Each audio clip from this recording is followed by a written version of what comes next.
Baik, Assalamualaikum warahmatullahi wabarakatuh. Berjumpa lagi dengan saya Dr. Zainab Ompujaina, pengampu mata kuliah Hukum Tindak Pidana Khusus. Pada pertemuan ke-9 ini kita akan membahas tentang tindak pidana hak asasi manusia, tetapi sebelum saya masuk pada materi kita sedikit mengulas. Pertemuan yang lalu kita sudah melaksanakan ujian tengah semester yang dilaksanakan melalui media UBLF secara online dan dapat dijawab melalui lembar jawaban yang sudah disiapkan dalam konten ujian tengah semester.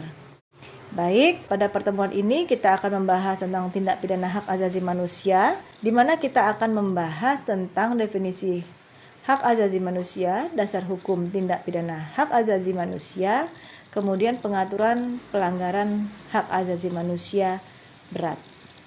Definisi hak asasi manusia sebagaimana diatur dalam Undang-Undang Nomor 39 Tahun 1999 bahwa seperangkat hak yang melekat kepada hakikat keberadaan manusia sebagai makhluk Tuhan yang Maha Esa.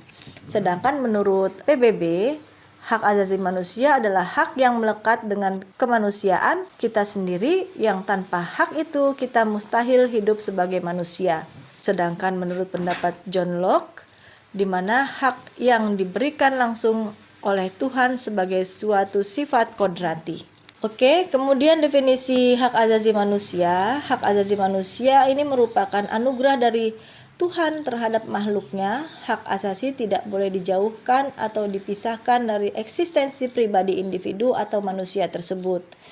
Nah, dalam hal ini, perwujudan hak asasi manusia tidak dapat dilaksanakan secara mutlak karena dapat melanggar hak asasi manusia orang lain. Dasar hukumnya ini secara internasional dan nasional. Internasional ini dibagi dua, instrumen hukum mengikat dan instrumen hukum tidak mengikat.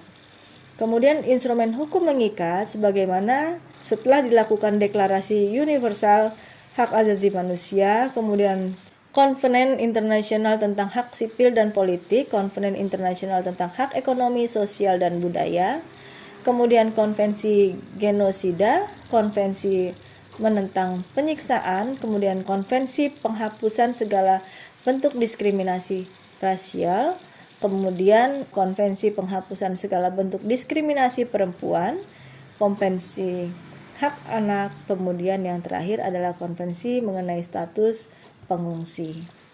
Instrumen hukum mengikat ini ada International Conference of Economic, Social, and Cultural Rights.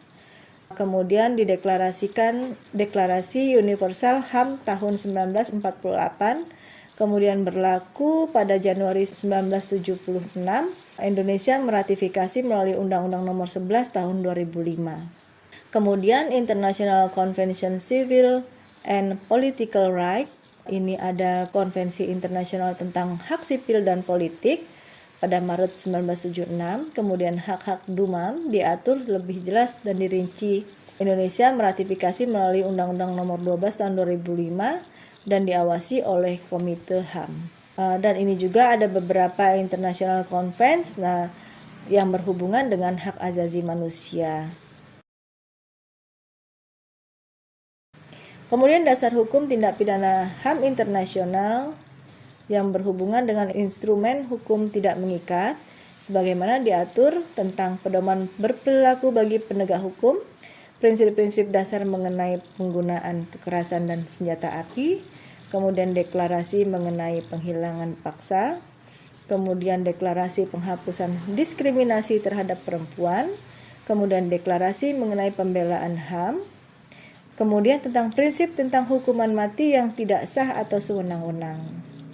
Kemudian ada beberapa dasar hukum tindak pidana HAM nasional, antara lain pembukaan dan batang tubuh Undang-Undang Dasar 1945, kemudian ketetapan MPR nomor 17/MPR/1998 tentang hak asasi manusia, kemudian Piagam HAM di Indonesia dalam ketetapan MPR, kemudian Undang-Undang Nomor 39 Tahun 1999 tentang Hak Asasi Manusia.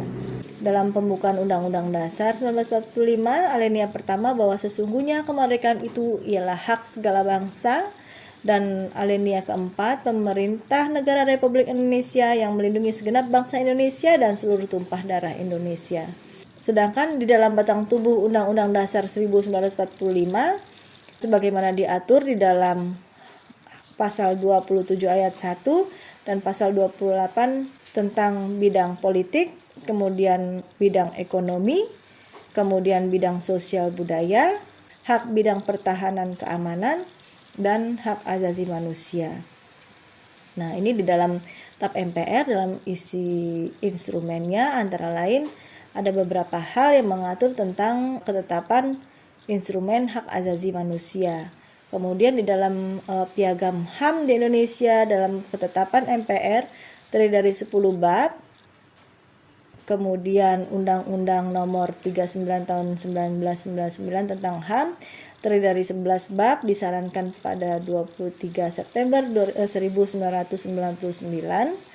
Kemudian pengaturan pelanggaran hak asasi manusia berat sebagaimana diatur di dalam International Criminal Court berdasarkan Statuta Roma 1998, antara lain kejahatan genosida, kemudian kejahatan terhadap kemanusiaan, kemudian kejahatan perang, kemudian kejahatan agresi. Kemudian pengaturan pelanggaran hak asasi manusia berat, ini beberapa deklarasi, kemudian konvensi yang sudah dilakukan dalam hal perlindungan HAM berat. Dalam hal-hal tersebut, yang terakhir yang dilakukan dalam perlindungan HAM berat itu Konvensi Jenewa dan protokolnya, bahwa Geneva Convention ini menyatakan bahwa 10 Oktober 1980 berisikan tentang pelanggaran konvensional tertentu yang dapat menimbulkan luka yang luar biasa, dan kemudian pelanggaran berat terhadap konvensi ini antara lain membunuh disengaja, penganiayaan atau tindakan yang dapat merendahkan martabat manusia, pemilikan perusahaan harta benda secara meluas, memaksa tawanan perang untuk mengabdi kepada penguasa perang, kemudian menghilangkan hak tawanan para atasan peradilan yang jujur dan teratur, kemudian menindak atau mentransfer produk dengan paksa, menjatuhkan hukuman kurungan, dan melakukan penyanderaan.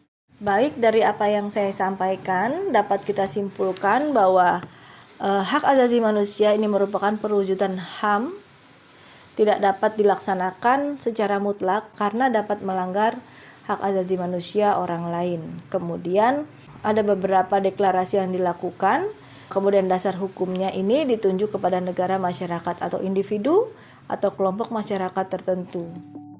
Baik, pertemuan ini saya tutup. Terima kasih atas perhatiannya. Bila taufiq wal hidayah. Wassalamualaikum warahmatullahi wabarakatuh.